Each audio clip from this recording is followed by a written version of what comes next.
Здравейте отново. Много благодаря, ако сте стигнали до втора част. Извинявам се, че първа част толкова така насмятах толкова бързо. Чао. Но да, просто нямам време. Сега група F. За група N не мога да дам предположение, освен че Ливърпул ще излезнат. Само това не мога да дам предположения.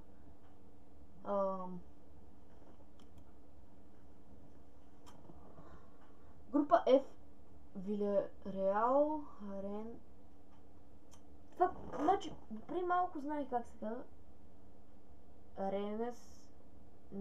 Рейнс, нещо такова. Хайфа и Панатикос. Според мен на първо място Вилереал, второ място Панатхинайкос, на трето Ренес и на четвърто Хайфа. Сега тук буквално Изус говоря.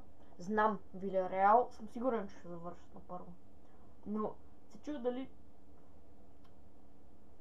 слагам Панайкос, че ще завършат втори, трети Рейнс. Но... това е на Изус.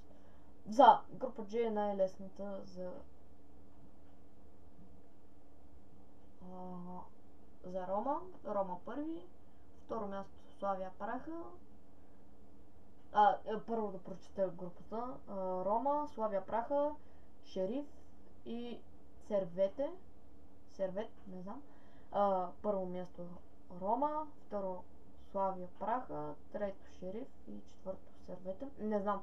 Тук, значи, за Сервете, аз го знам толкова колко, но не съм гледал как играе. И Славия може би е най-много нещо да съм слушал за представянето му, но това буквално Изус говоря за някои отбори. Някои съм ги гледал, но други не. Така че, моля ви се, не ме хейтвайте. Сега в лигата на конференциите не знам дали ще правя прогноза, защото може би повечето отбори не ги знам. Дори тук ги знам някои, повечето ги знам, но някой, честно да ви кажа, не ги знам. Сега, например, в група Х, Леверкусен, Карабак, то не го знам, Молде го знам и Хакен, горе-долу. Първо място Леверкусен, второ Молде, трето... тук е трето и четвърто, не мога ви кажа. Добре, много благодаря за гледането. Сега ще се опитам в следващия клип да направя